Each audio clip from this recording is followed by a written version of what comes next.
नमस्कार प्यारे विद्यार्थियों, मैं स्नेहा सिंगाटिया और आज इस वीडियो में हम आपकी कक्षा 6 की हिंदी की पाठ्य पुस्तक जो वसंत भाग 1 है उसका अध्याय नंबर 13 करने वाले हैं, जिसका नाम है मैं सबसे छोटी हूँ, जो कि एक कविता है, लिखी गई है सुमित्रा नंदन पंत जी के द्वारा।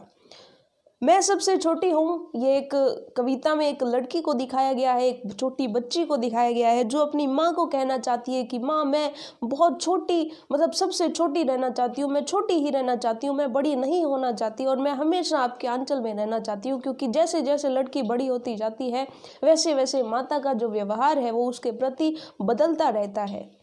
तो देखिए कविता को जानते हैं। मैं सबसे छोटी हूँ, तेरी गोदी में सोऊं, तेरा अंचल पकड़ पकड़ कर फिरूं सदा माँ, तेरे साथ कभी न छोड़ूं तेरा हाथ। तो इसके लिए इन जो 5 पंक्तियां हैं हमारी छोटी छोटी, इसके लिए हम सबसे पहले प्रसंग लिखना सीखेंगे कि प्रसंग कैसे लिखते हैं, उसके बाद हम इसकी व्याख्या करना सीखेंगे। तो प्रसंग में हम क्या लिखते हैं कि ये जो पंक्ति है, ये जो पंक्ति का समूह है, ये कहाँ से लिया गया है और किसके द्वारा रचित है और इसमें क्या क्या बात की गई है। एक इन शॉर्ट हम बिल्कुल संक्षेप में थोड़ा सा बताना चाहेंगे, तो उसके लिए हम उसमें प्रसंग में लिखते हैं। वो सब क्या लिखेंगे हम कि यह पद्यांश कवि सुमित्रा नंदन पंत द्वारा रची गई मैं सबसे छोटी हूँ कविता से लिया गया है और इसमें छोटी बच्ची हमेशा माँ के साथ रहने की इच्छा प्रकट करती है या प्रकट करती हुई दिखाई गई है। अब हम बात करते हैं नेक्स्ट व्याख्या कि इसकी व्याख्या हम कैसे करेंगे कि एक छोटी बच्ची अपनी माँ से कहती है कि हे माँ, मैं हमेशा ही सबसे छोटी रहूं, यानी मैं सबसे छोटी हूँ, अर्थात कभी बड़ी न हूँ और सदा तुम्हारी गोद में सोया करूँ। मैं तुम्हारा आंचल पकड़कर सदा ही तुम्हारे साथ घूमती रहूँ और तुम्हारा हाथ कभी न छोड़ूं, अर्थात छोटी बच्ची के रूप में सदा तुम्हारे यानी माँ के साथ ही रहूँ। अगली पंक्तियाँ हैं। बड़ा बनाकर पहले हमको तुम पीछे चलती है मात, हाथ पकड़कर फिर सदा हमारे साथ नहीं रहती दिन रात। अपने करके खिला धुला मुख, धूल पहुँच सज्जित कर गात, थमा खिलौने नहीं सुनाती हमें सुखद परियों की बात। यानी जैसे ही लड़की बड़ी हो जाती है तो माँ का व्यवहार बदल जाता है, वैसे सजाना संवारना, वैसे अपने हाथ से मुंह की धूल पोंछना, मुंह को धोना, सजाना और सजाते सजाते गाना, खिलौने पकड़ाना, ये सब चीज़ें फिर नहीं रहती हैं।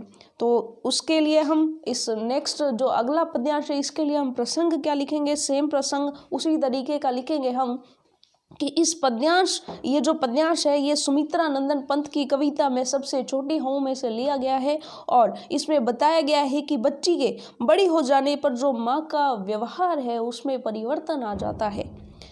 तो अब इसकी व्याख्या हम करते हैं। क्या है, छोटी बच्ची अपनी माँ से कहती है कि पहले तो तुम हमें बड़ा बना देती हो, फिर तुम हमारे साथ छल करती हो। हे माँ, बड़ा हो जाने पर तुम दिन रात हाथ पकड़कर हमारे साथ नहीं रहती हो, तुम अपने हाथों से हमें खिला पिलाकर, मुंह धुलाकर, धूल झाड़ पोंछकर, हमारे शरीर को सजाकर हाथ में खिलौने थमा देती हो, तुम हमें खिलौनों से बहलाकर परियों की कहानियाँ नहीं सुनाती हो। यानी पहले जब बच्चा बहुत छोटा होता है तो माँ उसको हमेशा अपने पास में रखती है, लेकिन बाद में माँ उसके साथ छल करती है, उसको खिलौने देकर खुद दूसरे कामों में लग जाती है। तो इस तरह से छोटी बच्ची ने कहा है कि आप हमारे साथ छल करते हो, मुझे तो वैसे बड़ा होना ही नहीं है, मुझे खिलौने वगैरह का कुछ नहीं करना, मुझे तो आपके साथ रहना है। अगली पंक्तियां हैं।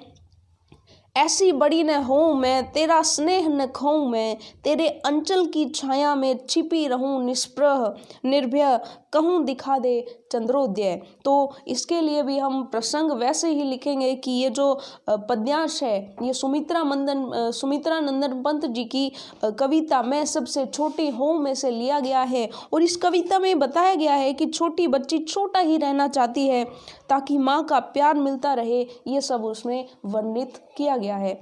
तो व्याख्या के रूप में हम ये लिखेंगे कि छोटी बच्ची अपनी माँ से कहती है कि मैं ऐसी बड़ी नहीं होना चाहती हूँ कि जिससे मुझे तुम्हारा प्यार दुलार नहीं मिले, मैं तुम्हारा प्यार नहीं खोना चाहती हूँ। और हे माँ, सदा छोटी बनकर तुम्हारे आंचल में बिना कुछ चाहे छिपी रहना चाहती हूँ और तुमसे बिना डर या झिझक के कह सकूँ कि मुझे उगता हुआ चंद्रमा दिखा दो। तो ये बहुत ही सुंदर सी कविता कि एक छोटी बच्ची किस तरह से अपनी माँ से अलग नहीं होना चाहती है। वो हमेशा अपने माँ के आंचल में छिप कर रहना चाहती है ताकि वो अपने माँ के प्यार को जो है पा सके और अपने माँ के प्यार के जो प्यार और दुलार से कभी भी दूर नहीं होना चाहती है।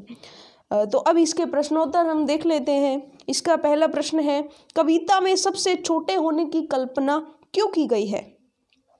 तो कविता में सबसे छोटे होने की कल्पना इसलिए की गई है क्योंकि बच्चे को हमेशा माँ का साथ और उसका प्यार दुलार मिलता रहे, हमेशा मिलता रहे, तब ताकि वो अगर बच्चे बड़े हो गए तो माँ जो है उनके साथ छल करने लगेगी, मतलब उनको खिलौने दे करके उतना प्यार दुलार नहीं करेगी क्योंकि बड़े होते होते बच्चे जो है वो समझदार हो जाते हैं।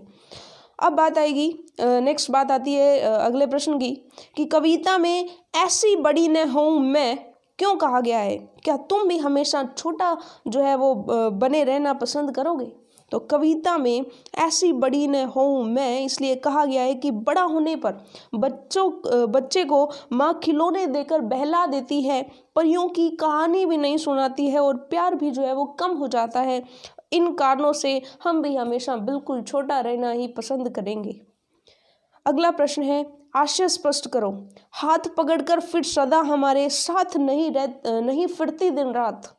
मतलब जैसे छोटे बच्चे पे दिन रात माँ साथ रहती है, हाथ पकड़ करके बिल्कुल उसको अपने आंचल में छिपा करके रखती है, वैसे ही हाथ पकड़कर फिर सदा हमारे साथ नहीं फिरती दिन रात। मतलब जब बच्चे बड़े हो जाते हैं फिर दिन रात माँ उनके साथ नहीं रहती है। तो इसका आशय हम स्पष्ट करेंगे कि बच्ची माँ से कहती है कि बड़ी हो जाने पर तुम मुझे खिला पिला कर और खिलौने देकर अपने आप खेलने के लिए छोड़ देती हो। तुम मेरा हाथ पकड़कर सदा घूमती फिरती भी नहीं हो और हम हर समय हमारे साथ भी नहीं रहती हो।